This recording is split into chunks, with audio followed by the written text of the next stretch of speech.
এখন আমাদের যত অভাব, সে অভাবটা আসলে সবচেয়ে বেশি, আমি চিন্তা ভাবনা করে দেখলাম, সবচেয়ে বেশি অভাবটা হলো আমাদের ভাবের। আপনার জীবনে একটি বারের জন্য খুবই সিরিয়াসনেসের সাথে আপনার জীবনের অপরাধগুলোর কথা স্মরণ করে এগুলোর পরিণাম যদি আল্লাহ শাস্তি দেন তাতে কি হতে পারে, আল্লাহর শাস্তি কত ভয়াবহ হতে পারে, এই সব বিষয়গুলোকে মাথায় রেখে আল্লাহর কাছে আপনি মুক্তি লাভের জন্য চোখের পানি ফেলে ছলছল করে একা নির্জন একটু ক্ষমা চাইবেন। আমি আল্লাহর কসম করে বলতে পারি, আপনার জীবনে যত স্বাদ, যত তৃপ্তি, যত সুখ আপনি অনুভব করবেন, বোধহয় পৃথিবীর কোনো সুস্বাদু খাবার খেয়ে সবচেয়ে আনন্দের কোনো মুহূর্তেও আপনি এতটা সুখ অনুভব করবেন না। দুর্ভাগ্য সে মানুষগুলোর যাদের আমাদের জীবনে আল্লাহর কাছে একটি বারের জন্য 40, 50, 60 বছরে মুসলিম হওয়ার পরও চোখের পানি ফেলে 2-5 মিনিটের জন্য ক্ষমা চাওয়ার সুযোগ হয়। কোনো পেরেশানি হলে নবী সাল্লাল্লাহু আলাইহি সাল্লাম নামাজে দাঁড়িয়ে যেতেন। মনটা ভালো লাগছে না, কোনো কারণে পেরেশানি মনে হচ্ছে, তখন বেলাল রাদিয়াল্লাহু তাআলা থেকে বলতেন, বেলাল, আজান দিয়ে নামাজের ব্যবস্থা করে আমাকে একটু প্রশান্ত করো, আমার একটা সুখের ব্যবস্থা করে দাও। আর আমাদের নামাজটা বোঝা হয়ে গেছে। অনেকেই আমরা আছি, বরং বেশিরভাগ মানুষই আছি যে শয়তান আমাদেরকে বদমেজাজ করে তোলে। আমরা অনেকে টেরও পাই না যে আমি শয়তানের কাছে ব্যবহৃত হয়ে যাচ্ছি। সবাই ভালো আছেন? আলহামদুলিল্লাহ, সুম্মা আলহামদুলিল্লাহ। অমুসলিম প্রধান দেশগুলোতে অনেক ক্ষেত্রে সুন্নাহ খুব চমৎকারভাবে তারা ফলো করে। দুর্ভাগ্য আমাদের, আমরা মুসলিমরা ফলো করি না। আপনারা এখানে দেখেন যে এরা সন্ধ্যার মধ্যে খেয়ে ফেলে, রাতে তাড়াতাড়ি তারা শুয়ে যায়, ভোরে উঠে কাজ করা শুরু করে। শুধু এরা কেন, পৃথিবীর সমস্ত অমুসলিম কান্ট্রিগুলোতে অলমোস্ট সেম কালচার প্র্যাকটিস আমরা দেখি, সেটা পূর্বে হোক কিংবা পশ্চিমে, সব দিকে একই কালচার প্রায় দেখা যায়। অথচ আমরা দেখি যে মুসলিম কান্ট্রিগুলো, যতগুলো মুসলিম দেশ আছে, অলমোস্ট সব মুসলিম কান্ট্রিগুলোতে দুর্ভাগ্যজনক বাস্তবতা যে আমরা গভীর রাত পর্যন্ত জেগে থাকি। বাংলাদেশে একটা অধঃপতন হয়েছে, আপনারা প্রবাসে আছেন দীর্ঘদিন পর্যন্ত, অনেকে হয়তো জানেন না। সে অধঃপতনটা হলো, শহর তো আগে থেকেই অধঃপতিত ছিল এই ইস্যুতে। গ্রাম এবং গ্রামীণ যে অঞ্চলগুলো সেগুলো তুলনামূলক একটু ভালো ছিল। আনফর্চুনেটলি সেটাও শেষ হয়ে গেছে এবং ধ্বংস হয়ে গেছে। তা হলো রাতে দেরি করে ঘুমানো। এটা এখন আমাদের গ্রামীণ কালচার হয়ে গেছে। গ্রামেও মানুষ 11টা-12টায় ঘুমায় না, তারপরে ঘুমায়। আবার সকালে ভোরে সবাই ঘুমায়, একটা বদভ্যাস হয়ে গেছে। যেটা বলছিলাম যে আমাদের সুন্নার প্র্যাকটিস আপনারা এখানে দেখবেন অনেক ক্ষেত্রেই। তম থেকে একটা হলো রাতে তাড়াতাড়ি ঘুমানো। আপনারা জানেন নবী করিম সাল্লাল্লাহু আলাইহি ওয়াসাল্লাম সম্পর্কে মা আয়েশা বলেছেন, কানান নবী সাল্লাল্লাহু আলাইহি ওয়াসাল্লাম ইয়াকরাহুন নাওম ক্বাবলা আল ইশা ওয়াল হাদিস বা'দা। নবীজি এশার আগে ঘুমানো অপছন্দ করতেন, মাগরিবের পরে ঘুমানো অপছন্দ করতেন, আর এশার পরে কথাবার্তা বলা অপছন্দ করতেন। এশার পর তিনি তাড়াতাড়ি শুয়ে যেতেন।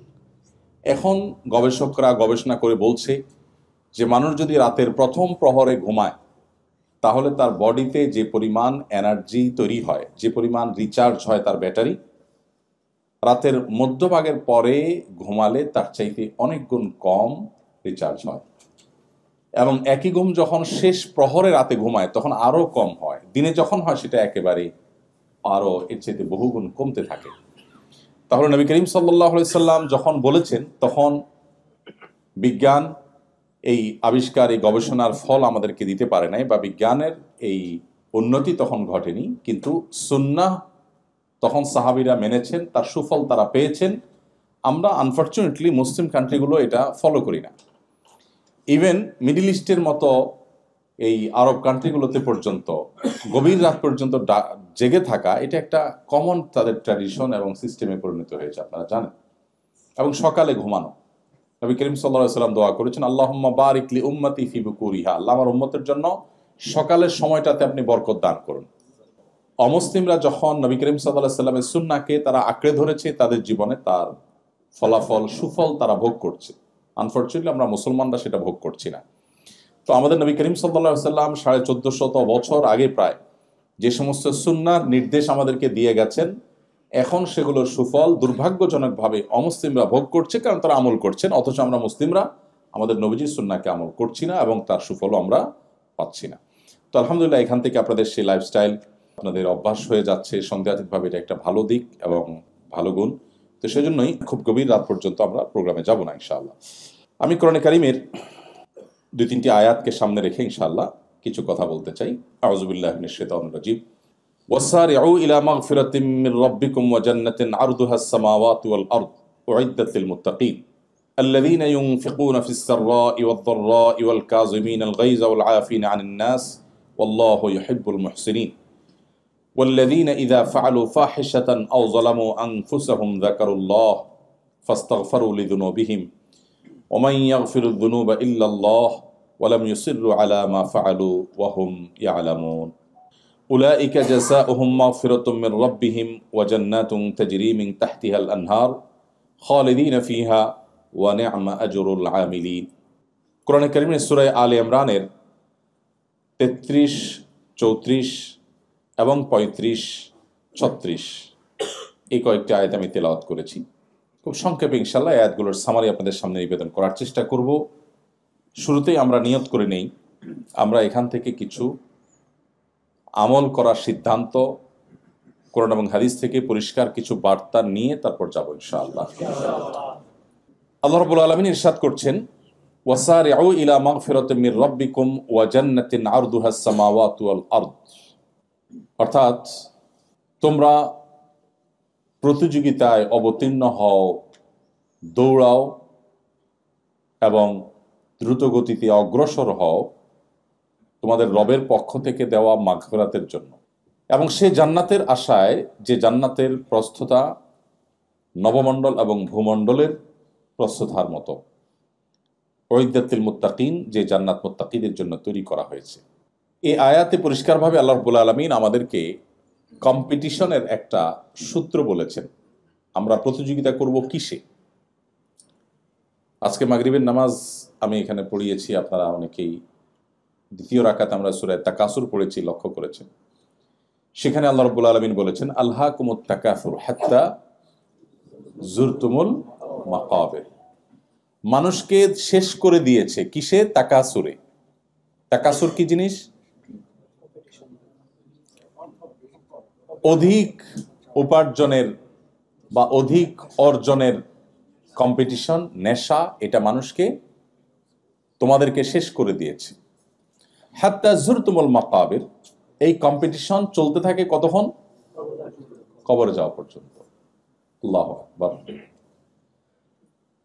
কোরআন এমন এক মহান গ্রন্থ, দুর্ভাগ্য আমাদের, আমরা মুসলিম কজন মানুষ এখানে আছি যে হাত তুলে বুকে হাত দিয়ে বলতে পারবো আমি কোরআনের শুরু থেকে শেষ পর্যন্ত একটি বারের জন্য ভালো করে পড়েছি। আমাকে মাঝে মধ্যে বিভিন্ন পডকাস্টে যেতে হতো এক সময়, এখন যাওয়া হয় না, সুযোগ হয় না। তো বইয়ের উপর আমাদের রকমারিতে আমাদের মাহমুদুল হাসান সোহাগ ভাই, আপনারা অনেকে চিনেন, বইটিয়ান মানুষ, একসময় যিনি ইসলামের ছিলেন না, নাস্তিক ছিলেন, পরে আল্লাহ তাকে হেদায়েত দিয়েছেন। তিনি একটা পডকাস্টের জন্য আমাকে নিমন্ত্রণ করলেন, বললেন যে আমরা বই নিয়ে কাজ করি, আপনার জীবনে কোন বইয়ের সবচেয়ে বেশি প্রভাব ছিল? তাই বললাম, ভাই আমি আসলে খুব অলস মানুষ, বইটই পড়া আমার একেবারে হয় না। তবে বই যদি বলেন তো মানুষের রচিত বই এর কোনোটারই বিশেষ প্রভাব আমি কম্পেয়ার করার মতো আমি বলতে পারবো না বা মনে পড়ে না। তবে কোরআনের যে প্রভাব আল্লাহ তাআলা আমার উপর রেখেছেন সেটা বোধহয় আমি আপনাকে 2-4 ঘন্টা না, সারা জীবন বলে হয়তো শেষ করতে পারবো না। প্রতিটা আয়াতের প্রভাব। এই জন্য আমি শুরুতে আপনাদেরকে বিনীতভাবে অনুরোধ করতে চাই, আপনারা 2টি গ্রন্থ জীবনে একবার পড়বেন। নাম্বার 1, কোরআনে কারীম শুরু থেকে শেষ পর্যন্ত অর্থ সহকারে, সময় কম থাকলে শুধু অর্থই পড়লেন। কোনো আলিম, এখানে শেখ আবু হুরায়রা আছেন, আর উলামা ইকরাম যারা আছেন তাদের তত্ত্বাবধানে কোনো আয়াত অস্পষ্ট মনে হলে তাদের কাছে জিজ্ঞেস করলেন। আর আলহামদুলিল্লাহ আজকাল বাংলায়, ইংরেজিতে, বিভিন্ন ভাষায় তাফসির অ্যাভেলেবল। সুতরাং একেবারে অথেন্টিক যে তাফসির গ্রন্থ আছে সেগুলোর সহযোগিতা নিয়ে পুরো কোরআন একবার শুরু থেকে শেষ পর্যন্ত যদি আমরা পড়ি। সেই সাথে আরেকটি গ্রন্থ আমি পড়তে বলবো, সেটা হলো নবী করিম সাল্লাল্লাহু আলাইহি ওয়াসাল্লামের একটা সিরাত গ্রন্থ বা তার একটা কমপ্লিট জীবনী, শুরু থেকে শেষ পর্যন্ত পূর্ণাঙ্গ একটা জীবনী গ্রন্থ। এই 2টি যদি আপনি পড়ে শেষ করেন নির্মোহভাবে, আমি বিভিন্ন জায়গায় বলি, আমি আল্লাহর উপর ভরসা রেখে আপনাকে এই গ্যারান্টি দিতে পারি, আপনি নিজেকে ইমানদার হিসাবে, মুসলমান হিসাবে, অন্য এক জগতের মুসলমান হিসাবে, আপনি মুসলিম হিসাবে আপনি অনুভব করবেন। আপনার ইমানের মিটার এত উপরে যাবে যে আপনি অনুভব করবেন ইসলামটা। আমরা অনেকেই ইসলাম পালন করি, বাট এটা আমাদের অনেকটা বোঝার মতো হয়ে গেছে।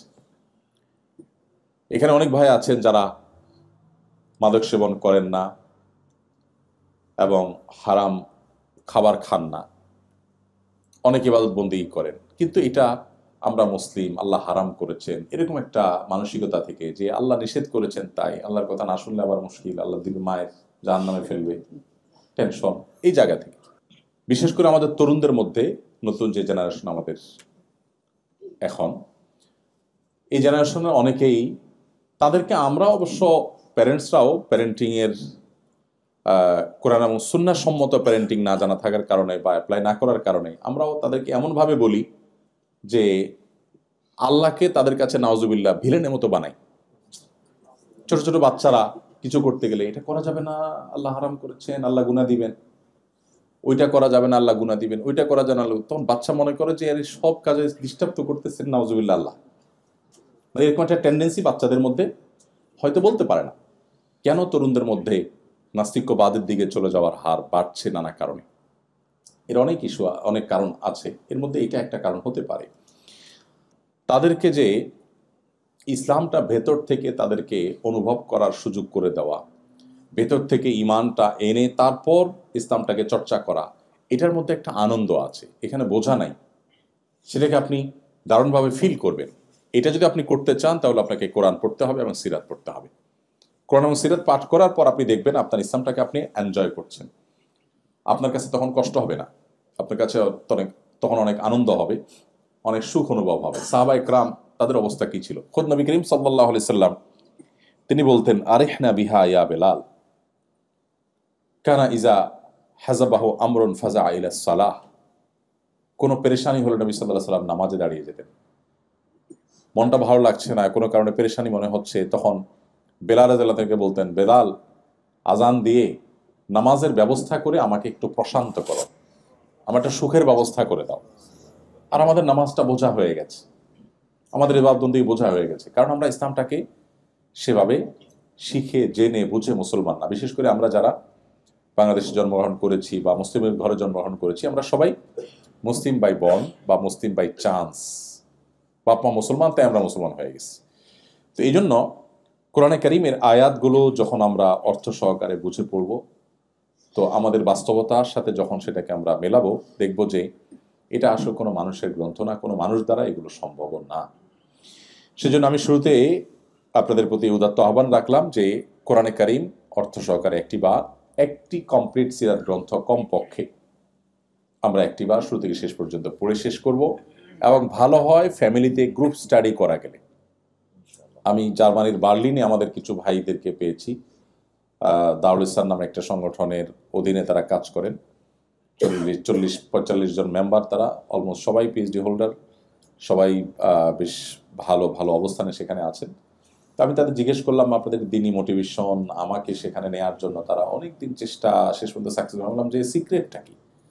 তোরা বললেন সিক্রেট হলো কোরআন।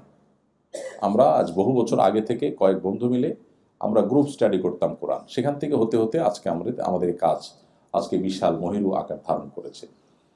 তো আপনার ইমানের জন্য প্রতিকূল পরিবেশে যদি আপনার ইমানের আইডেন্টিটিকে আপনি ধরে রাখতে চান, তো কোরআন আপনার সবচেয়ে বড় সহায়ক হবে ইনশাআল্লাহ। তো সবাই কোরআন বুঝে পড়বো তো ইনশাআল্লাহ। আমি সবাইকে বিনীতভাবে অনুরোধটি করলাম।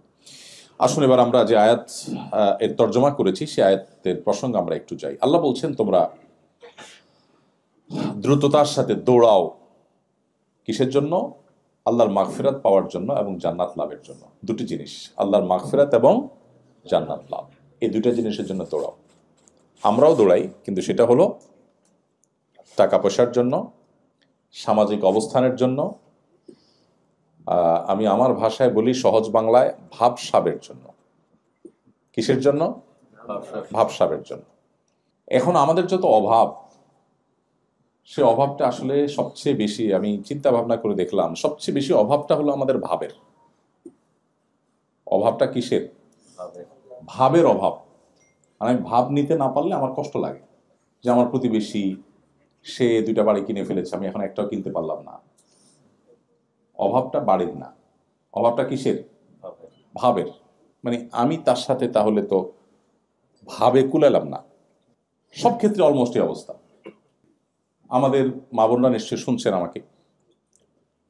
প্রবাসীদের মধ্যে খাওয়া খাওয়ানো এটা দেশের চেয়ে একটু বেশি হয়। কাজকাম তো কম, আত্মীয় স্বজন নাই, মা নাই, বাপ নাই, ভাই নাই, বোন নাই, কারে খাওয়াবে? আমরা তো দেশে সারা দিন আত্মীয় স্বজন এর খেদমত আলহামদুলিল্লাহ করার সুযোগ, আপনাদের সেই সুযোগ তো নাই। তো কি করবেন? দুধের স্বাদ গোল দিয়ে মেটান, প্রতিবেশী অমুকরে তমুকরে।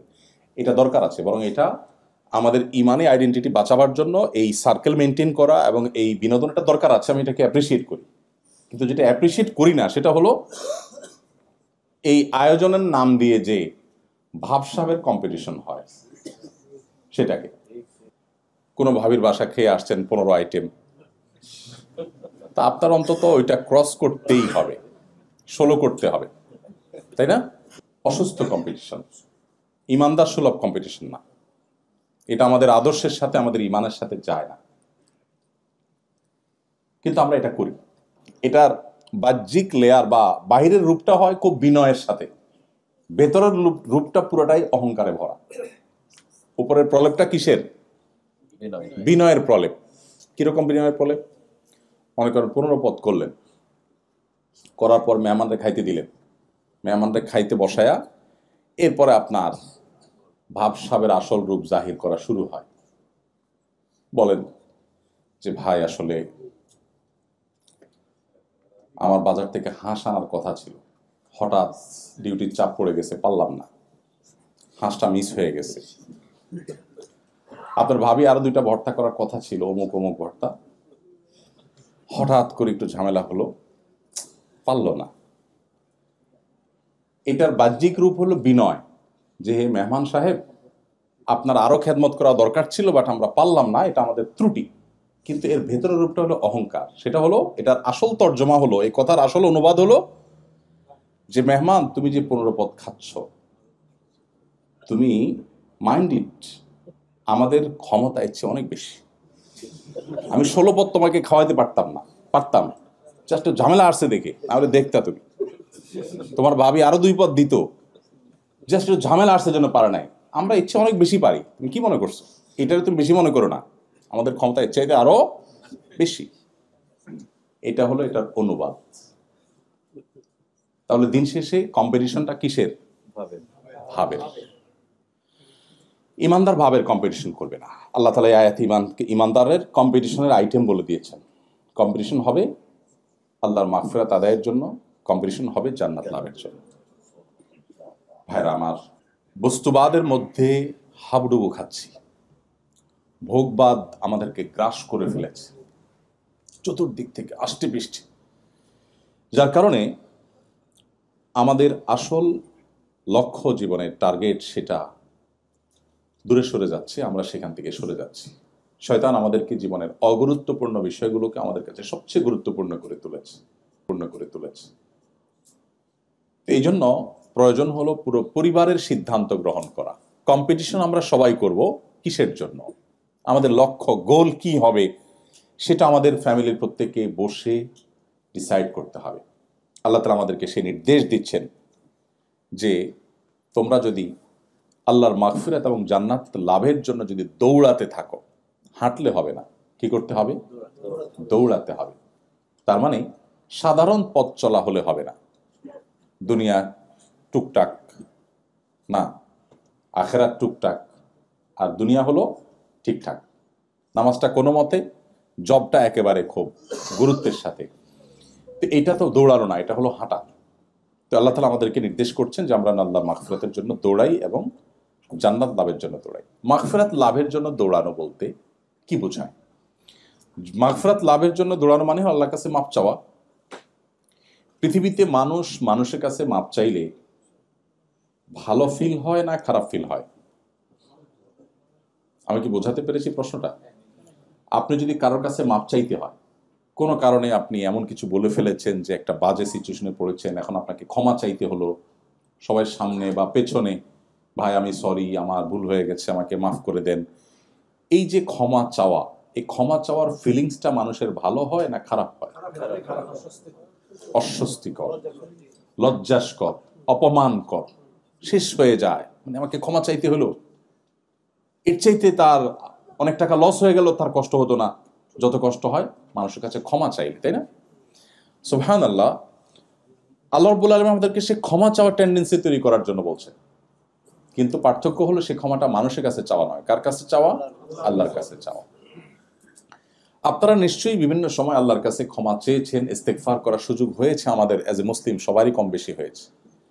কিন্তু আমি আপনাকে আহ্বান করব, আপনার জীবনে একটি বারের জন্য খুবই সিরিয়াসনেসের সাথে আপনার জীবনের অপরাধগুলোর কথা স্মরণ করে এগুলোর পরিণাম যদি আল্লাহ শাস্তি দেন তাতে কি হতে পারে, আল্লাহর শাস্তি কত ভয়াবহ হতে পারে, এই সব বিষয়গুলোকে মাথায় রেখে আল্লাহর কাছে আপনি মুক্তি লাভের জন্য চোখের পানি ফেলে ছলছল করে একা নির্জন একটু ক্ষমা চাইবেন। ভাইরা আমার, একই কাজ যেটা মানুষের কাছে করার পর আপনি অপমান বোধ করেন, অস্বস্তি বোধ করেন, সেটা যখন আপনি আল্লাহর কাছে নিবেদন করবেন, আমি আল্লাহর কসম করে বলতে পারি আপনার জীবনে যত স্বাদ, যত তৃপ্তি, যত সুখ আপনি অনুভব করবেন, বোধহয় পৃথিবীর কোনো সুস্বাদু খাবার খেয়ে সবচেয়ে আনন্দের কোনো মুহূর্তেও আপনি এতটা সুখ অনুভব করবেন না। আল্লাহর কাছে ক্ষমা চাওয়াটা এত আনন্দের, এত তৃপ্তির। দুর্ভাগ্য সে মানুষগুলোর যাদের আমাদের জীবনে আল্লাহর কাছে একটি বারের জন্য 40, 50, 60 বছরে মুসলিম হওয়ার পরও চোখের পানি ফেলে 2-5 মিনিটের জন্য ক্ষমা চাওয়ার সুযোগ হয়। আল্লাহ রাব্বুল আলামিন আমাদের সবাইকে আল্লাহ তাআলার ইস্তেগফারকারী বান্দাদের কাতারে শামিল হওয়ার তৌফিক দান করুন। আল্লাহ তাআলা কোরআনে কারিমে বিভিন্ন জায়গায় আল্লাহ সেসব বান্দাদের প্রশংসা করেছেন, আল মুস্তাগফিরিনা বিল আসহার, যারা ভোর রাতে উঠে আল্লাহর কাছে ক্ষমা প্রার্থনা করে, চোখের পানি ফেলে, এই মানুষগুলোর প্রশংসা আল্লাহ জায়গায় জায়গায় করেছেন। ইস্তেগফারকারী বান্দা আল্লাহর কাছে অনেক প্রিয়, অনেক পছন্দের। আল্লাহ মূর্খতা সুলভ দৃষ্টিভঙ্গির কারণে আমাদের অনেককে বলতে শোনা যায়, অনেক সময় আমরা বলি যে আমার জীবনে কোনো পাপ করি নাই, আমার জীবনে কোনো অপরাধ করি নাই। যে এই কথা বলে ইটসেলফ এটাই সবচেয়ে বড় অপরাধ। প্রতি মুহূর্তে আমাদের অজান্তে অসংখ্য গুনাহ করছি, অসংখ্য গুনাহ। তো যাই হোক, আল্লাহর কাছে মাগফিরাত লাভ, আল্লাহর কাছ থেকে এটা করার জন্য আল্লাহ আমাদেরকে দ্রুত গতিতে অগ্রসর হতে বলেছেন। এই জন্য আমরা সেই কাজটি করব। আল্লাহ আমাদের সেই তৌফিক দান করুন। প্রিয় ভাইরা আমার, মাগফিরাত এমন একটা জিনিস, ইস্তেগফার এমন একটা জিনিস, এটা মানুষের দুনিয়া এবং আখিরাতের সকল সমস্যার সমাধানের মূল সূত্র। অনেক ভাই ব্রাদার, অনেক বোনেরা আমাদের কাছে জানতে চান যে ভাই খুব বিপদে পড়ে গেলে কি করব, কোন দোয়া পড়ব। আমি বলি, নবী করিম সাল্লাল্লাহু আলাইহি ওয়াসাল্লামের হাদিসের দিকে তাকালে মানুষের জীবনের সবচেয়ে কোণঠা সময়, সবচেয়ে কঠিন পরিস্থিতিতে আল্লাহর অলৌকিক সাহায্য লাভের জন্য সবচেয়ে কার্যকর আমলের নাম হলো ইস্তেগফার করা। নবী করিম সাল্লাল্লাহু আলাইহি ওয়াসাল্লামের পরিষ্কার হাদিস রয়েছে, মান লাজিমাল ইস্তেগফার, যে ব্যক্তি ইস্তেগফারকে আঁকড়ে ধরে, আঁকড়ে ধরা মানে সারাক্ষণ পড়তে থাকে, এটা ছাড়ে না, জাআলাল্লাহু মিন কুল্লি হাম্মিন ফারাজা। তো ইস্তেগফার করার নির্দেশ আল্লাহ তাআলা আমাদেরকে বারবার করেছেন। ইস্তেগফারের অর্থ বুঝে আমরা ইস্তেগফার আল্লাহ তাআলার কাছে করব। সবচেয়ে উত্তম ইস্তেগফার হলো সাইয়্যিদুল ইস্তেগফার, যেটা সকাল সন্ধ্যা এবং রাতে ঘুমানোর সময় নবী সাল্লাল্লাহু আলাইহি ওয়াসাল্লাম করতেন। আর এছাড়া যে কোনো ইস্তেগফার করতে পারি আমরা। সবচেয়ে ছোট ইস্তেগফার হলো আস্তাগফিরুল্লাহ ওয়া আতুবু ইলাইহি। আস্তাগফিরুল্লাহ, আল্লাহ আপনার কাছে আমি ক্ষমা চাই, আমি আল্লাহর কাছে ক্ষমা চাই এবং তার দিকে ধাবিত হই। তো আল্লাহ রাব্বুল আলামিন জান্নাত প্রসঙ্গে বলতে গিয়ে বলছেন, উইদ্দাত লিল মুত্তাকিন, তোমরা সেই জান্নাতের দিকে কম্পিটিশন করতে থাকো বা দৌড়াতে থাকো, দ্রুত অগ্রসর হও, যে জান্নাত মুত্তাকিদের জন্য প্রস্তুত করা হয়েছে। ভাইরা আমার, আখিরাত প্রসঙ্গে আলোচনা আমরা খুব কম করি, আমাদের মধ্যে খুব কম হয়, যার কারণে আখিরাতের এই ঈমানের গুরুত্বপূর্ণ যে বিষয়গুলো আছে, জান্নাত, জাহান্নাম, এগুলো সম্পর্কে আমরা প্র্যাকটিসিং মুসলমানরা খুব বেশি কিছু জানি না। আমরা শরিয়ার বিধিবিধান জানি, কিন্তু জান্নাতের প্রতি ঈমান, সেই জিনিসগুলো দিন দিন আমাদের দুর্বল হয়ে যাচ্ছে। বিশেষ করে যখন বস্তুবাদী পৃথিবীতে আমরা দিন দিন আরো বেশি প্রবেশ করছি, তত বেশি আমাদের আখিরাতের প্রতি এক ধরনের উদাসীনতা বা আখিরাতকে ভুলে যাওয়ার প্রবণতা, টেন্ডেন্সি আমাদের মধ্যে বাড়ছে। তো এই জন্য এই জান্নাত প্রসঙ্গে, জাহান্নাম প্রসঙ্গে, আখিরাত প্রসঙ্গে, হাসর প্রসঙ্গে যে সমস্ত আয়াত এবং হাদিস আছে, বিশেষ গুরুত্বের সাথে আমার ইমানের নার্সিংয়ের জন্য আমাকে সেগুলো বিশেষভাবে তেলাওয়াত করতে হবে, পড়তে হবে, তাতে নতুন করে আমার ইমানের স্বাদ আমি পাবো। তো আল্লাহ রাব্বুল আলামিন মুত্তাকিদের বৈশিষ্ট্য বলতে গিয়ে বলছেন জান্নাত মুত্তাকিদের জন্য প্রস্তুত করা হয়েছে। এখানে একটা গুরুত্বপূর্ণ বার্তা আছে যে মুত্তাকিদের জন্য জান্নাত। জান্নাত কাদের জন্য? মুত্তাকিদের জন্য। মুত্তাকিদের জন্যই আল্লাহ তাআলা জান্নাত প্রস্তুত করেছেন। কোরআন সম্পর্কে আল্লাহ বলেছেন হুদাল লিল মুত্তাকিন, একেবারে শুরুর দিকে সূরা বাকারা, আলিফ লাম মিম যালিকাল কিতাব লা রাইবা ফি হুদাল লিল মুত্তাকিন। এই কোরআন গাইড করবে কাকে? মুত্তাকিকে। যে তাকে অবলম্বন করতে চায় তাকেই গাইড করবে, সবাই এখান থেকে গাইডলাইন পাবে না। আবার জান্নাত প্রসঙ্গে আল্লাহ বলতে গিয়ে বলছেন উইদ্দাতুল মুত্তাকিন, জান্নাত সেটা তৈরি করা হয়েছে যাদের জন্য, তারা কারা? মুত্তাকিরা। ইন্টারেস্টিং বিষয়, পুরো কোরআন জুড়ে আপনি দেখবেন যে আল্লাহর সমস্ত নেয়ামতগুলো সবগুলো আল্লাহ রিজার্ভ রেখেছেন যাদের জন্য, তারা হলেন মুত্তাকিরা। এবং এই মুত্তাকি হতে পারা এটা হলো ইমানদারের জীবনের সবচেয়ে বড় এবং প্রধান লক্ষ্য, যে সে মুত্তাকি হয়ে উঠবে।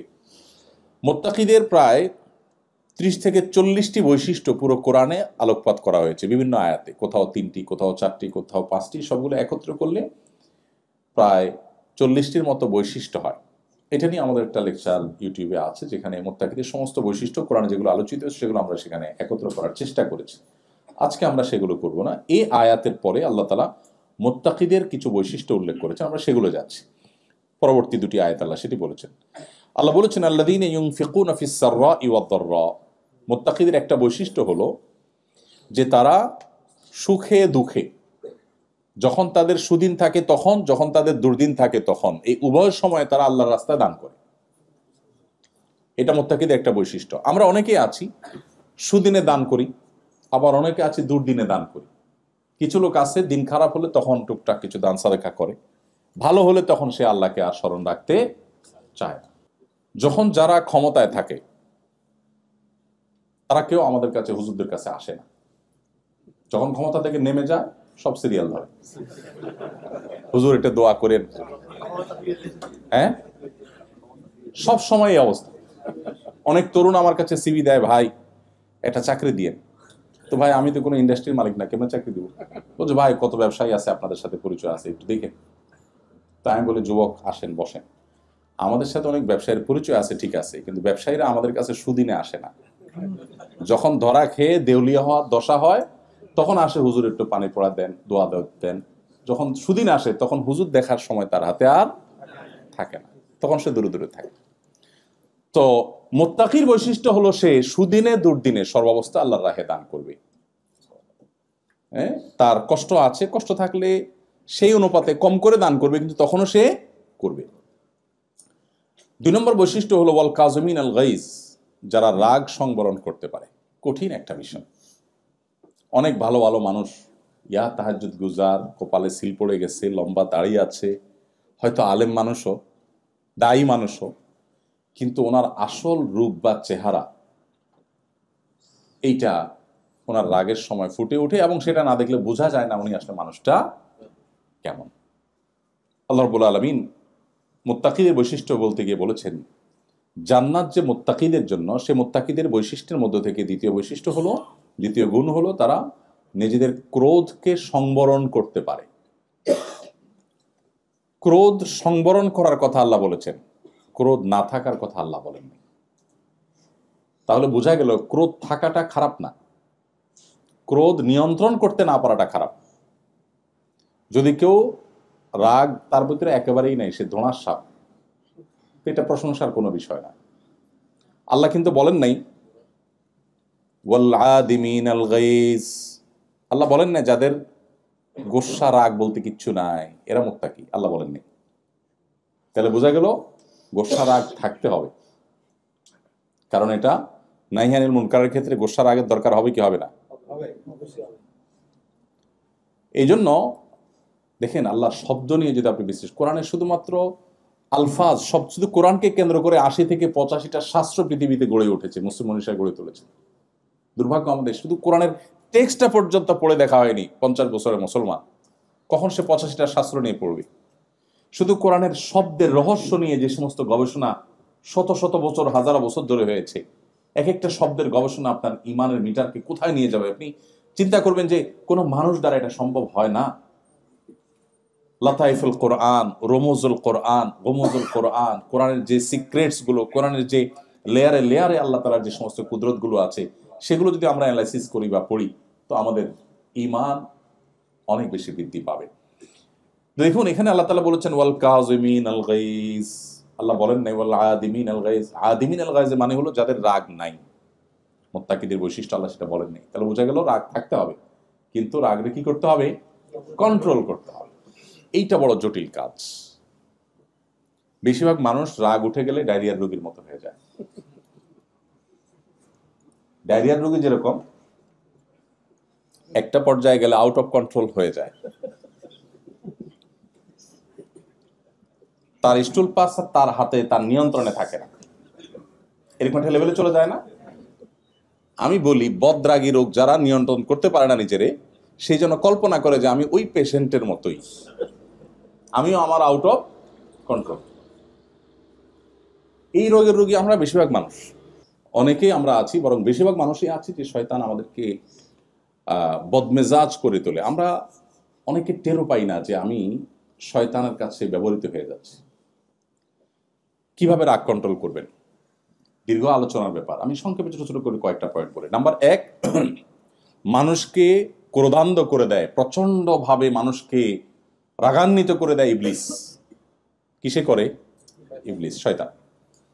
তো এই জন্য শয়তানের কাছ থেকে আল্লাহর কাছ থেকে পানা চাওয়া। যখন রাগ উঠবে, মনে হবে যে আমি এখন বোধহয় নিয়ন্ত্রণ হারিয়ে ফেলছি, আমি বোধহয় এমন কিছু বলে ফেলবো যেটাও মানে আমাকে অস্বস্তিতে ফেলবে বা আমাকে মুখ ছোট করে দিবে, তখন আল্লাহর কাছে শয়তান থেকে পানা চাওয়া, আউযু বিল্লাহি মিনাশ শাইতানির রাজিম পাঠ করা।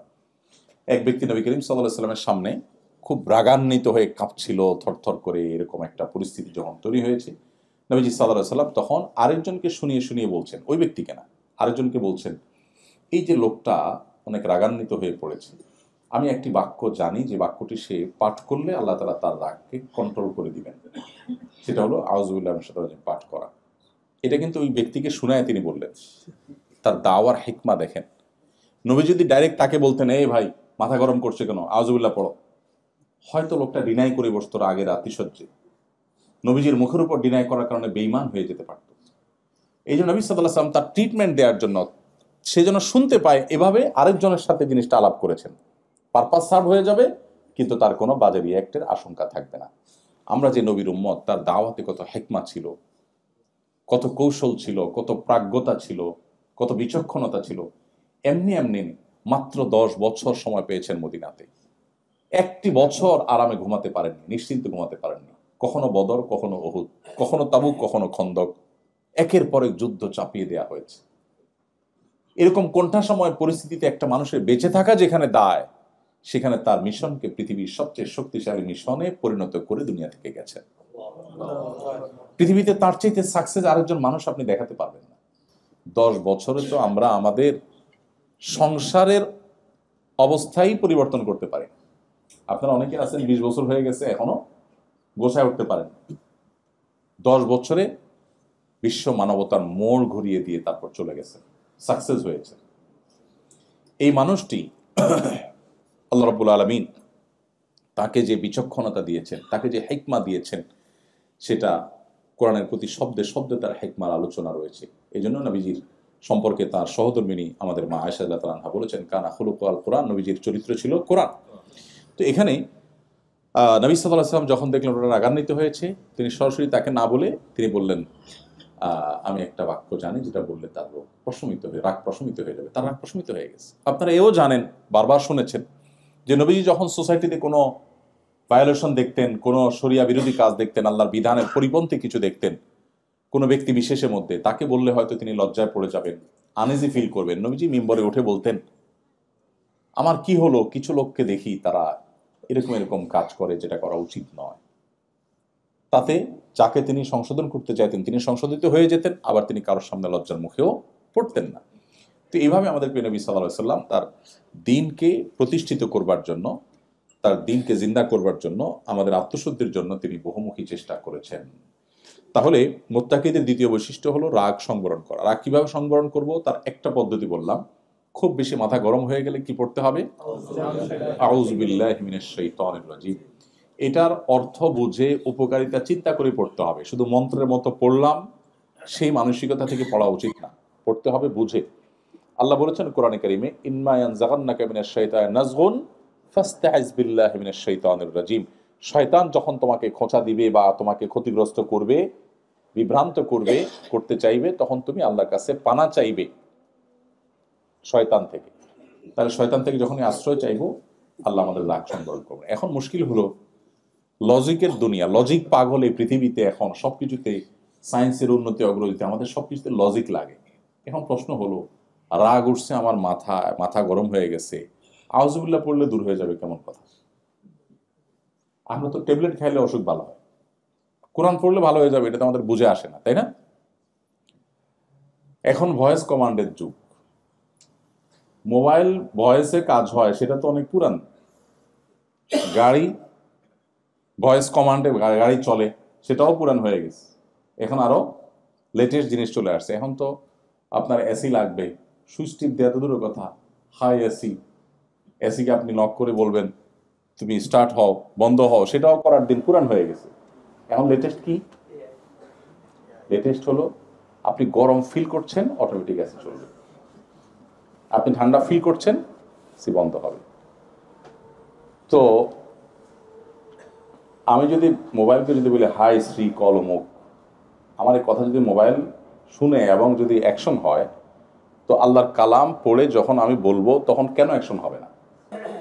মানুষ যেটা না বুঝে ওটা তার কাছে ইলজিক্যাল মনে হয়, যেটা না বুঝে সেটা তার কাছে লজিক। আসলে এই লজিকের সংজ্ঞাটা কি, এটা আরেক দীর্ঘ আলোচনার বিষয়। আজ থেকে যখন 200 বছর আগে বিদ্যুৎ ছিল না, তখনকার একজন মানুষ, তাকে যদি বলা হতো যে ভাই ওয়ালের এই জায়গাটাতে এই জিনিসটাকে সুইচ বলে, এটা টিপ দিলে লাইট জ্বলবে, এটা 200 বছর আগে যদি মানুষকে বলা হতো, তাহলে তার কাছে এই কথাটা কি লজিক্যাল ছিল না ইলজিক্যাল ছিল? ইলজিক্যাল ছিল না। আরে মাথা খারাপ নাকি, এখানে টিপ দিলে লাইট জ্বলতে যাবে কেন? এখন সেটা কি লজিক্যাল না ইলজিক্যাল? লজিক্যাল। আগামী 500 বছর পরে যে আবিষ্কারটা হবে, যেটা এখনো হয়নি, সেটা এখন আমাদের কাছে কেউ বললে আমাদের কাছে মনে হবে ইলজিক্যাল, কারণ আমি জানি না সেটা। তো এই যদি হয় মানুষের টেকনোলজির অবস্থা, তো আল্লাহ রাব্বুল আলামিন আখিরাতে, কিয়ামতে তার যে মহাসৃষ্টির যে জগৎ, সিক্রেটস, যেটা আমরা জানি না, সেই জগতের কোনো বিষয় যদি আমার বুঝে না আসে, আমি যদি বলি না এটা তো বুঝে আসে না, আমি কেন মানবো? এইটা হবে একেবারেই অজ্ঞতা সুলভ অ্যাপ্রোচ। তো আউযুবিল্লাহ পড়লে রাগ প্রশমিত হয়, নবী সাল্লাল্লাহু আলাইহি ওয়াসাল্লাম এই হাদিসের উপর আমরা আমল করব। 1 2 নম্বর হলো, রাগ প্রশমিত হওয়ার জন্য নবী সাল্লাল্লাহু আলাইহি ওয়াসাল্লাম বলেছেন অবস্থার পরিবর্তন করতে। এটা একেবারে হাতে নাতে আমরা দেখতে পাবো। দাঁড়ানো অবস্থায় রাগান্বিত হয়ে গেলে বসে যাওয়া, বসা অবস্থায় রাগান্বিত হলে শুয়ে যাওয়া, এবং আরো একটা কার্যকর উপায় হলো স্থান ত্যাগ করা। আপনার এখন রাগ উঠছে, এখান থেকে আপনি সরে যান, আপনি 1 ঘন্টা পরে আসেন, দেখবেন রাগ আগের যে ইয়েতে ছিল, মানে স্পিড যেটা ছিল ওইটা আর নাই। আমি বিশেষ করে, আপনারা তো সবাই এখানে ম্যাক্সিমাম মানুষ ফ্যামিলি নিয়ে আসছেন, স্টুডেন্ট যারা আছে তারা হয়তো ফ্যামিলি নিয়ে আসবে। আমি মিডল ইস্টে যারা থাকে প্রবাসী বা মালয়েশিয়াতে, এই সমস্ত প্রবাসীদের মধ্যে কথা বললে বলি ভাই, আমি বহু প্রবাসীকে দেখছি মোবাইলে, সেই তখনকার কথা 2009-10 সালে কথা বলতেছি, যে মোবাইলে আপনার রিচার্জ করে বউয়ের সাথে ঝগড়া শুরু করে। মোবাইল যখন অ্যালার্ম দেয়, মেসেজ দেয় যে আর মাত্র 1 রিয়াল আছে, আধা রিয়াল আছে, কেটে যাবে, তখন বলে যে দাঁড়াও আমি রিচার্জ করে আইতেছি। আবার যে এটা রিচার্জ করে আইসা ঝগড়ার সেকেন্ড ইনিংস কন্টিনিউ করে। এভাবে কার্ড একটা বারটা শেষ করে কি করে ঝগড়া করে। আমি এরকম বহু যোগ্যতা দেখলাম, ভাই ইটস তো লস প্রজেক্ট। ঝগড়া করার জন্য এই যে মোবাইলে টাকা নষ্ট করা, তো লস প্রজেক্ট, আপনি কেন এটা করছেন? তো বলে ভাই কি করবো? আমি বললাম শুনেন, বুদ্ধি হলো যখন এরকম ঝগড়া ইস্যু তৈরি হবে, তখন মোবাইলটা বন্ধ করে দিবেন। বন্ধ করে কাজের জন্য অন্য কোনো সিম দিয়ে কাজটা সারবেন, দেশের সাথে যোগাযোগ বন্ধ। বরাবর 3 দিন মোবাইল বন্ধ থাকবে, 3 দিন পরে ওপেন করে এবার আপনি ঝগড়াটা করবেন। ঝগড়াটা আপনি আমি করতে নিষেধ করছি না, ঝগড়া আপনি মাস্ট করেন, কিন্তু সেটা 3 দিন অফ রাখার পরে যদি আপনি করেন, আপনাকে আমি গ্যারান্টি দিতে পারি আপনার 10 রিয়ালের মোবাইল কার্ড 2 রিয়ালে দেখবেন কাজ হয়ে গেছে। কারণ আপনার রাগ তখন অলরেডি কমে একেবারে লেভেলে চলে আসছে, ওইদিকে তাদেরও রাগটা কমে একটা লেভেলে চলে আসছে। এখন যেটা হবে সেটা হবে হলে একেবারে ফিনিশিং কথা, আচ্ছা যা হয়েছে এখন বলো কি করা যায়, এখন হবে ফিনিশিং এর আলাপ। এই যে ফাও বকছেন এগুলো বকেও আপনি ওই জায়গায় যাবেন লাস্টে, যে জায়গা আপনি যাবেন 20 রিয়াল 50 রিয়াল খরচ করে, ওইটা আপনাকে আমি 2 রিয়াল খরচ করে যাওয়ার রাস্তা বলে দিচ্ছি। ঠিক নবী সাল্লাল্লাহু আলাইহি সাল্লাম এই অ্যাপ্রোচটাই আমাদেরকে অবলম্বন করতে বলেছেন। যখন রাগ হবে তুমি অবস্থার পরিবর্তন করো, পজিশন চেঞ্জ করো, পজিশন চেঞ্জ করলে দেখবেন আপনার মেন্টালিটির মধ্যে পরিবর্তন চলে আসছে। নাম্বার 3, নবী করিম সাল্লাল্লাহু আলাইহি সাল্লাম আমাদেরকে শিখিয়েছেন অজু, রাগ হলে অজু করার কথা। রাগ হলে আমাদের শরীর গরম হয়ে যাওয়ার সময়, যখন আমরা অজু করি তখন শয়তান আমাদের মধ্যে বদরাগটা সৃষ্টি করে, তখন মানুষের রাগ প্রশমিত হয়ে যায়, একটা লেভেলে চলে আসে। বদরাগ মানুষকে ধ্বংসের দ্বার প্রান্তে নিয়ে যায়। এই জন্য মুত্তাকিদের বৈশিষ্ট্য হলো সে রাগ সংবরণকারী হতে হবে। আমাদের অনেক বোনরা আছেন, অনেক ভাইরা আছেন, রাগ উঠলে মাথা ঠিক থাকে না, এবং নিজের বদরাগকে আবার সার্টিফাই করার জন্য ওইটাকে এমনভাবে আমরা উপস্থাপন করি মনে হয় এটা বিশাল বড় একটা গুণ। পোলাপান দেখবেন এখন সব ক্রেজি, ছোট্ট পোলাপান সব কি ক্রেজি। আমরা আমাদের শৈশবের কথা মনে পড়ে, গ্রামে গঞ্জে যারা বড় হয়েছি আমরা মাটিতে পড়ে থাকতাম, খেলাধুলা করতাম জাস্ট ধোঁড়ার সাপের মতো, 10টা খোঁচা দিলেও জিদ উঠতো না। আর এখন পোলাপানরে কিচ্ছু বলার আগেই ফুসফুস করে ওঠে, তাই না? বাসায় বাপের বন্ধু আসছে, আঙ্কেল আসছে, ও পিস্তল নিয়ে দাঁড়ায় আছে। অ্যাপ্রোচটা এরকম। এর অনেক কারণ আছে অবশ্য, সাইকোলজিক্যালি তারা চেঞ্জ হয়েছে, নানা কারণ আছে, বদরাগী হয়ে যাচ্ছে। এখন বাপ মা যে সে অনেক সময় গর্ব করে অনেক রাগ, এই অনেক রাগ বলার যে স্টাইল,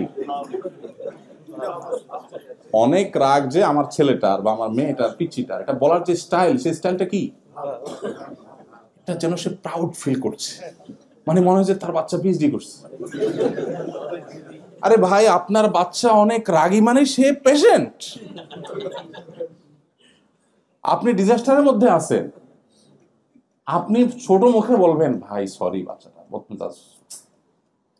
খুব সরি, আপনি যেভাবে বলছেন অনেক রাগ, মনে হচ্ছে আপনি প্রাউড ফিল করছেন, মানে রোগকে আপনি অ্যাপ্রিসিয়েট করছেন, এমন একটা ভাব ব্যাপার। আর নিজের রাগকেও মানুষ এভাবে অ্যাপ্রিসিয়েট করে, ম্যাক্সিমাম মানুষ জানেই না সে নিজে একজন অসুস্থ মানুষ, তার ট্রিটমেন্ট দরকার। সে বলার সময় এমনভাবে বলে ভাই আমার উল্টাপাল্টা দেখলে মাথা ঠিক থাকে না ভাই। অ্যাপ্রোচটা হলো যে আমি দুনিয়ার সবচেয়ে ভালো মানুষ, আমি কোনো অন্যায় সহ্য করি না, তো ঠান্ডা মাথা সব আকাঙ্ক্ষা নিজে করে যাচ্ছে, কিন্তু আরেকজন উল্টাপাল্টা দেখলে তার মাথা গরম হয়ে যায়, নিজেরটা সে খুব ঠান্ডা মাথায় কন্টিনিউ করে যায়। তো মুহাম্মদ সাল্লাল্লাহু আলাইহি সাল্লাম এসেছেন মানুষকে আত্মশুদ্ধির পথে নেওয়ার জন্য। আপনি কি দেখবেন না একজন সাহাবী দেখবেন না যারা ইসলাম গ্রহণ করার আগে সামান্য একটু ওটের পানি খাওয়াকে কেন্দ্র করে যুগ যুগ ধরে যুদ্ধ চালিয়ে গেছে, সেই সভ্যতার সেই সমাজের মানুষগুলো জাস্ট ইসলামের ছায়াতলে আসার কারণে কি হয়েছে আল্লাহ কোরআনে উল্লেখ করেছেন, ইয কুনতুম আ'দাআ ফাআল্লাফা বাইনা কুলুবিকুম। তোমরা স্মরণ করো সেই সময়ের কথা যে তোমরা পরস্পর শত্রু ছিলে, কিন্তু ইসলাম তোমাদেরকে এমন একটা জায়গায় এনেছে এখন তোমরা সম্প্রীতির বন্ধনে আবদ্ধ হয়ে গেছো। আউস এবং খাজরাজ এরকম বিবাদমান দুটি পক্ষ এক প্লেটে বসে খানা খেয়েছে, যেটা তারা কল্পনাও করেনি। নবী সাল্লাল্লাহু আলাইহি সাল্লামের সান্নিধ্য, তিনি মানুষকে মানুষ হিসেবে গড়ে তুলেছেন, এবং সেজন্য এই কোরআন দেখেন প্রতিটা শব্দে শব্দে আমাদেরকে সেই পথে পথে নির্দেশ করেছে। এই জন্য নবী সাল্লাল্লাহু আলাইহি সাল্লাম রাগ সংবরণ করার জন্য আমাদেরকে অজুর পরামর্শ দিয়েছেন। অজু করলে রাগ কি হবে? প্রশমিত হবে। আমরা অনেকেই আছি এটাকে রোগ মনে না করে এটাকে আমাদের পজিটিভ দিক মনে করি, এবং আমাদের এই রোগটাকে আমরা পেলে পুষে, ওই যে সাপ কলা দুধ দিয়ে কলা দিয়ে সাপ পোষে যেরকম, আমরা আমাদের এই রোগটাকে অনেকে পুষে বেড়াচ্ছি। আল্লাহ আমাদের রাগগুলোকে সংবরণ করার তৌফিক দান করুন। বদমেজাজ, বদরাগী, যাদের রাগ কন্ট্রোলে থাকে না, সে যত বড় নামাজি হোক, যত রোজাদার হোক, সে মুত্তাকি হতে পারে না। এবার চিন্তা করুন, আমরা অনেক নামাজি মানুষ আটকা পড়ে যাব, অনেক তাহাজ্জুদ গুজার মানুষ আটকা পড়ে যাব না? এই জন্য ভাই আল্লাহর জন্য বিনম্র হয়ে যেতে হবে। রাগ করে ফেলেছি কারোর সাথে, মাপ চাইতে কোনো দ্বিধা করা যাবে না। আমি আমার একটা ব্যক্তিগত প্র্যাকটিসের কথা আপনাদের সঙ্গে শেয়ার করি, আপনাদের হয়তো উপকারে আসবে। কখনো পারিবারিকভাবে হয়তো বাবার সামনে মায়ের সামনে একটু জোরে কথা বলা হয়ে গেছে, হয়তো আমার ছেলে মেয়েরা ছিল, হয়তো স্ত্রী ছিলেন, হয়তো পারিবারিক একান্ত গুরুত্বপূর্ণ কোনো ডিসিশন মেক করতে গিয়ে হয়েছে। যদি আমি ফিল করি যে আমার আওয়াজটা একটু জোরে হয়ে গেছে, বাবা মার সাথে বেয়াদবি হয়ে গেছে, তখন আমি আর দেরি করি না, ফিল হওয়ার সাথে সাথে ওই স্ত্রীর সামনে, ওই ছেলে মেয়ের সামনেই বাবা মার কাছে যতটুকু সম্ভব নিজেকে মাটির সাথে মিশিয়ে ক্ষমা চেয়ে সেটাকে লেটা চুকানো, যে আমি তাদের সামনে যদি আমি জোরে কথা বলে থাকি তাহলে তাদের সামনেই আমার নিজেকে শাসন করতে হবে, আত্মশাসন করতে হবে, তাহলে আমার নফস দ্বিতীয়বার এ ধরনের অ্যাপ্রোচ করতে সে ভাববে। তো এই জন্য ভাই, মুত্তাকিদের এই বৈশিষ্ট্যটা অর্জন করা অনেক কঠিন। আমি জানি প্রথম যেটা বলেছি সুখে দুঃখে দান করা, এটা অনেকে আমরা হয়তো করতে পারবো, কিন্তু সেকেন্ড পয়েন্টটা এটা এত ইজি না। এই জন্য আল্লাহর কাছে সাহায্য চাইতে হয়। আল্লাহ, আপনি আমার বদরাগ, আমার ক্রোধকে আপনি নিয়ন্ত্রণ করে দিন, আমাকে সবর করার তৌফিক দান করুন। আস-সবরু জাযাউহু আল জান্নাহ, সবরের বিনিময় হলো জান্নাত। একটা আমল আছে যে আমলের বিনিময়ে আল্লাহ তাআলা ব্ল্যাঙ্ক চেক দিবেন কিয়ামতের দিন। অন্য কোনো আমলের বিনিময়ে ব্ল্যাঙ্ক চেক নেই, সব আমলের বিনিময় ফিক্সড। আপনি সাদাকা করবেন, বিনিময় পাবেন, কত গুণ পাবেন সেটাও কোরআন বলে দিয়েছে। 700 গুণ পর্যন্ত আল্লাহ সাদাকার বিনিময় বাড়াবেন। এরকম অনেক আমল আছে যেগুলো আল্লাহ আপনাকে নির্দিষ্ট পরিমাণ দিবেন। একটা আমল আছে যে আমলের ক্ষেত্রে আল্লাহ তাআলা বলেছেন যে তিনি ব্ল্যাঙ্ক চেক টাইপের বিনিময় দিবেন, অর্থাৎ কোনো ফিগার নাই। ইন্নামা ইউওয়াফাস সাবিরুনা আজরাহুম বিগাইরি হিসাব। আল্লাহ বলেছেন ইন্নামা ইউওয়াফাস সাবিরুনা আজরাহুম বিগাইরি হিসাব, সবরকারীদেরকে আল্লাহ তাআলা বিনিময় দিবেন হিসেব ছাড়া। এই জন্য ভাই সবর করার চেষ্টা করবো তো ইনশাআল্লাহ। আমাদের বদমেজাজ, বদরাগ এগুলো কন্ট্রোল করার আপ্রাণ চেষ্টা আমরা করবো ইনশাআল্লাহ। এর বাইরেও রাগ নিয়ন্ত্রণের জন্য নবী সাল্লাল্লাহু আলাইহি ওয়াসাল্লামের আরো অনেকগুলো বাতানো আমল আছে, আমরা সেদিকে যাচ্ছি না। তাহলে দ্বিতীয় পয়েন্ট হলো, মুত্তাকিদের দ্বিতীয় বৈশিষ্ট্য হলো যে তারা রাগ সংবরণকারী হবে। নাম্বার 3, ওয়াল আফিনা আনিন নাস, মুত্তাকিদের তৃতীয় বৈশিষ্ট্য হলো তারা মানুষকে ক্ষমা করবে। মানুষকে কি করতে জানে? ক্ষমা করতে জানে। এটাও আমরা অনেকে করতে পারি না। ইগো আমাদের এসে বাধা দেয় যে কিভাবে আমি এটা মাফ করব, ভুলতে পারি না। এই যে মানুষকে ক্ষমা করতে না পারা, এটা অনেক খারাপ একটা গুণ, যেটা আমরা অনেক নামাজি কালামি মানুষও খেয়াল করি না। মানুষকে ক্ষমা করে দিতে হবে, কারোর প্রতি কোনো দুঃখ বেদনা রাখা যাবে না। এই গুণটা যে যত বেশি অর্জন করবে সে আল্লাহর কাছে তত বেশি মুত্তাকি হতে পারবে ইনশাআল্লাহ। আল্লাহ আমাদেরকে তৌফিক দান করুন। আমরা অনেক সময় চিন্তা করি যে এত বড় অপরাধ করেছে, তাকে আমি মাফ করব কিভাবে। কোন এক সালাফ ওযু করছিলেন, তার দাস, কাজের লোক পানি ঢেলে দিচ্ছিলেন। তো সে যুগের পানির পাত্র পিতলের বা ভারী কোনো পদার্থের, লোহা, এই সমস্ত পদার্থেরই হতো, অনেক ভারী, অনেক উপর থেকে দেখা ছিল, হাতে পড়ছে, অনেক ব্যথা পেয়েছে, পড়ে গেছে। তখন তিনি রাগান্বিত হলেন। তার রাগ দেখে তিনি বলছিলেন, তুমি একই ভুল বারবার করো, কতবার তোমাকে ক্ষমা করো।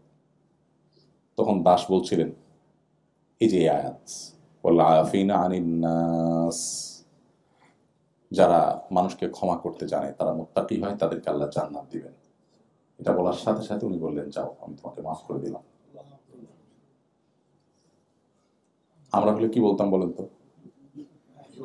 কাজের লোক ভুল করছে, ভুল করার পরে যখন আপনার মেজাজ গরম হয়েছে, এখন বকা দিবেন, আপনি মাত্র রেডি হচ্ছেন, এটা সে টের পাওয়ার পর যদি আপনাকে আয়াত শোনায় ওয়াল আফিনা আনিন নাস, আপনি কি বলবেন?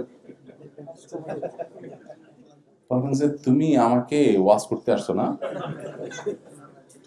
আয়াত বলার জায়গা পাও না। হ্যাঁ, দেখেন আমাদের পূর্বসূরীরা, আমরা যাদের সন্তান, তারা আল্লাহর নির্দেশ আসার পর আর কিচ্ছু চিন্তা করতেন না, আমার ক্ষমা দরকার আল্লাহর কাছ থেকে, এতটা ব্যাকুল এবং মরিয়া ছিলেন তারা।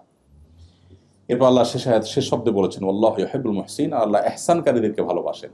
ওই সালাফ যার ঘটনা বলছি, তিনি যখন ওযু করার পর, এটা একেবারে তাবেঈ যুগের ঘটনা, একদম সোনার যুগের ঘটনা, তিনি যখন ওযু করার পর যখন ব্যথা পেলেন এবং কাজের লোক কৃতদাস যখন বলল যে আল্লাহ ক্ষমাশীল দেবী পছন্দ করেন, তিনি বললেন ঠিক আছে, তোমার প্রতি আমার কোনো দুঃখ, আমি ক্ষমা করে দিলাম। পরে সে আবার পরের বাক্য উচ্চারণ করেছে, সেটা কি? আল্লাহ তাআলা মুহসিনদেরকে ভালোবাসে, যে অন্যের প্রতি অনুগ্রহ করে তাকে আল্লাহ ভালোবাসেন। এখন সে করছে অন্যায় করে ক্ষমা তো পাইছে, এবার আয়াতের পরের অংশ আবার শুনে দিছে যে আল্লাহ কিন্তু অনুগ্রহকারীকে ভালোবাসেন। তার মানে এখন তুমি আমার অনুগ্রহ করো। তো উনি বললেন, যাও, তোমাকে আমি মুক্ত করে দিলাম। এগুলো রূপকথার গল্প নয়, এগুলো হাদিস, কোরআনের তাফসির বর্ণিত ঘটনা। আমরা তাদের সন্তান, তাদের উত্তরসূরি আমরা, যাদের কাছে কোরআনের আয়াতের নির্দেশ আসার পর তারা ডান বাম ভাবতেন না।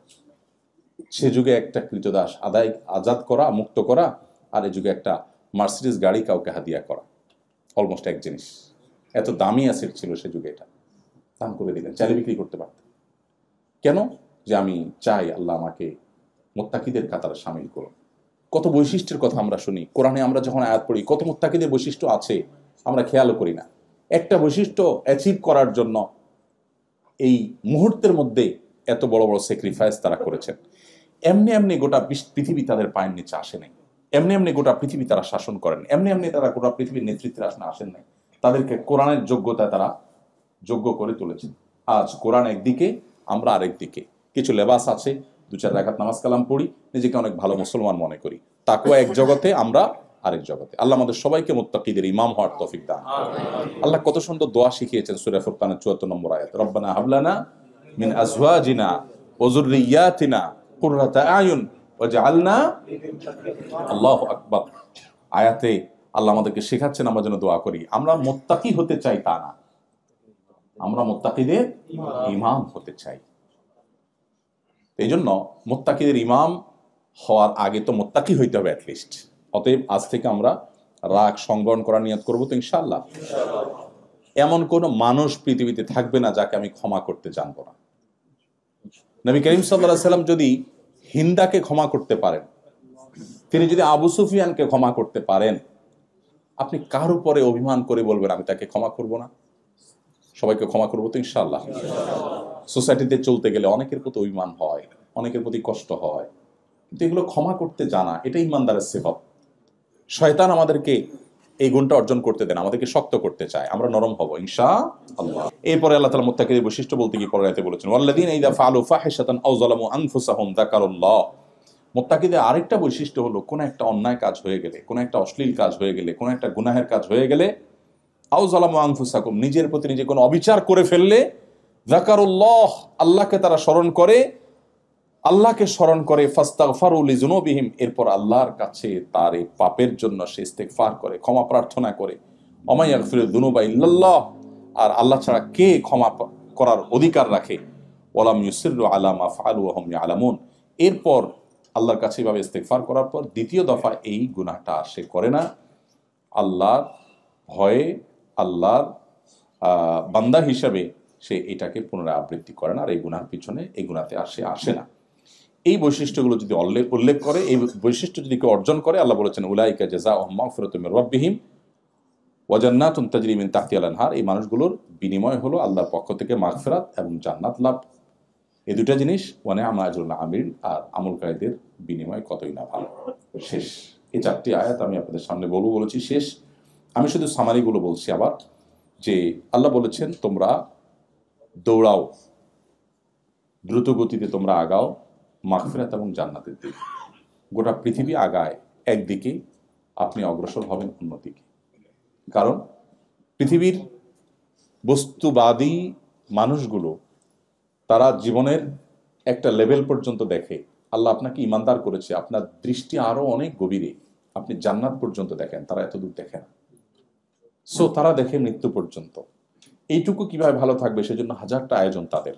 আপনার এত আয়োজন এখানে নাই, তাতে আপনার দুঃখ নেই, কারণ আপনার তো দৃষ্টি আরো অনেক দূরে।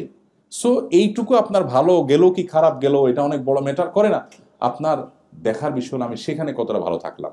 সেজন্য আল্লাহ আমাদেরকে বলেছেন আরো দূরদৃষ্টি আমাদের যেন হয়। আর সেজন্যই কম্পিটিশনের আমাদের জগৎটাই ভিন্ন হবে। আমি শুরুতে যে ভাবসাবের কথা বলছি, যদিও কথাটা রসাত্মক হয়েছে, রসিকতার সাথে হয়েছে, কিন্তু ইম্পর্টেন্ট, যে ব্যক্তি ভাবসাব ছেড়ে দিবে এবং অসুস্থ কম্পিটিশন ছেড়ে দিবে, আল্লাহ তাআলা তাকে এমনি সুখী করে দিবে।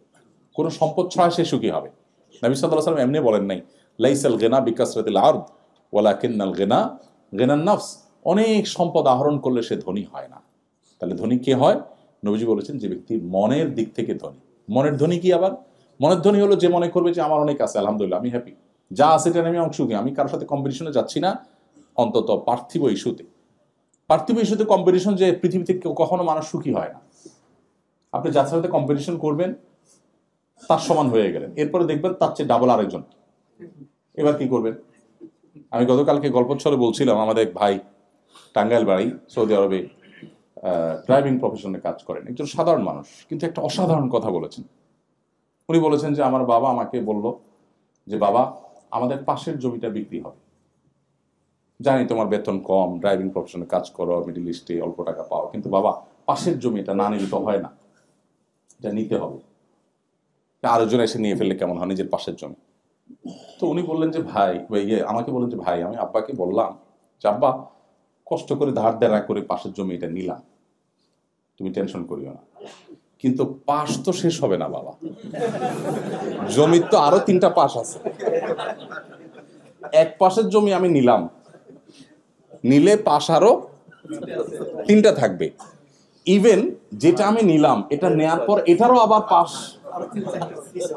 মানে 3টা হবে ভুল, এটা নেয়ার পর পর তো আবার 4টে হয়ে যাবে, এটারও তো আবার পাশ আছে। তো আমি আজকে এই পাশেরটা নিলাম, কালকে ওই পাশেরটা নিব, ওইটা নেওয়ার পর আবার ওইটার আবার পাশ হবে, তো এটার তো কোনো এন্ডিং হবে না বাবা। তুমি বরং আমাকে একটা লিমিটেশন দিয়ে দাও যে এই পর্যন্ত আমরা নেব, এরপর আর নেব না, তাহলে আমি ট্রাই দিই। তা না হলে তুমি এইভাবে আমাকে দুনিয়াটা আল্লাহ তাআলা এরকম একটা গর্তের মতো করে দিয়েছেন যে এটার কোনো এন্ডিং নাই। মানুষ পাগলের মতো ছুটতে ছুটতে আল্লাহকুমুত তাকাতুর হাত্তা যুরতুল মাকাবির, একটা সময় রিয়ালাইজ হয়। দেখুন, অ্যাজ এ মুসলিম, বিশেষ করে আমাদের এখানে অনেক তরুণ বন্ধুরা আছেন, একটা বয়সে বুঝে আসবে যে আসলে জীবনের সবই ছিল মিছে, কিন্তু তখন আর জীবনের কোনো ব্যাক গিয়ার নাই, পেছনে আসার আর কোনো স্কোপ, শুধু চোখের পানি ফেলবেন, আফসোস করে আর কাজ হবে না। এই জন্য ভাই, আমাদের কম্পিটিশন হবে জান্নাত এবং আল্লাহর মাগফিরাত লাভের জন্য। চেষ্টা করা যাবে তো ইনশাআল্লাহ। মাগফিরাত লাভের জন্য চেষ্টা করলে কি লাভ হবে? দুনিয়াতে আল্লাহ তাআলা রিজিকের কষ্ট দূর করে দিবেন। আল্লাহ সূরা নূহের মধ্যে বলেছেন যে যারা ইস্তেগফার করবে তাদের কি হবে? ইউমদিদুকুম বিআমওয়ালিন ওয়া বানিন ওয়া ইয়াজআল লাকুম জান্নাতিন ওয়া ইয়াজআল লাকুম আনহারা। আল্লাহ সম্পদ সন্ততি দিয়ে সমৃদ্ধ করবেন। সো আমাদের সেদিকে যেতে হবে। সেই সাথে যখন আমরা কিছু গুণ অর্জন করব তখন সে জান্নাতের উপযোগী হতে পারবো, মুত্তাকি হতে পারবো। কি গুণগুলো? নাম্বার 1, সুখে দুঃখে সর্বাবস্থা আল্লাহ রাহে দান করা। নাম্বার 2, নিজের রাগকে সংবরণ করা, যেখানে সেখানে যে কোনো মাত্রা রাগ ছেড়ে না দেওয়া, যেখানে যতটুকু প্রয়োজন ততটুকু রাগের শুধু যথাযথ প্রয়োগ করা। নাম্বার 3, মানুষকে ক্ষমা করতে শেখা, মানুষকে ক্ষমা করতে জানা, ক্ষমা করা মানুষকে। যত মানুষ অন্যায় করুক আমি ক্ষমা করবো ইনশাআল্লাহ, আমি লস করব না, ক্ষমা করলে আমার লাভ। দেখেন, যার ইমান নাই তার সবই লস, যার ইমান আছে তার সবই লাভ। নবী করিম সাল্লাল্লাহু আলাইহি ওয়াসাল্লাম বলেছেন, আজাবান লি আমরিল মুমিন ইন্না আমরাহু কুল্লাহু খায়র। ইমানদারের পুরো জীবনটাই অদ্ভুত, সবকিছুতেই কল্যাণ। ইন আসাবাহু খায়রুন সাবারা শাকারা ফাকানা খায়রাল্লাহ। ইমানদার জীবনে কোনো ভালো কিছু অ্যাচিভ করছে, বলে আলহামদুলিল্লাহ, খুশি, আল্লাহকে ক্রেডিট দেয়, সে শুকরিয়া করে সওয়াব পায়। আবার যদি নাসাবাহু শাররুন, যদি তার জীবনে কোনো বিপদ আসে, সবারা, সে সবর করে, ফাকানা খায়রাল্লাহ, তখনও সে সওয়াব পায়। তাহলে হাতে মরলেও লাখ, বাঁচলেও লাখ, ইমানদারের সে অবস্থা। এই জন্য আল্লাহ রাব্বুল আলামিন আমাদেরকে মানুষকে ক্ষমা করতে নির্দেশ করেছেন। মানুষকে ক্ষমা করতে জানা, এটা হলো সবরের আলামত। এবং 4 নম্বর বৈশিষ্ট্য হলো, যদি কোনো গুনাহ হয়ে যায় সাথে সাথে ইস্তেগফার করা। আপনারা এখানে যে পরিবেশের মধ্যে আপনারা বড় হচ্ছেন বা জীবন পার করছেন, এখানে চতুর্দিকে চোখের গুনার হাতছেন। কতবার ইস্তেগফার করা উচিত, কতবার ইস্তেগফার করা উচিত, কত বেশি ইস্তেগফার করা উচিত, আল্লাহর সাথে বোঝাপড়াটা কত বেশি পরিষ্কার করা উচিত।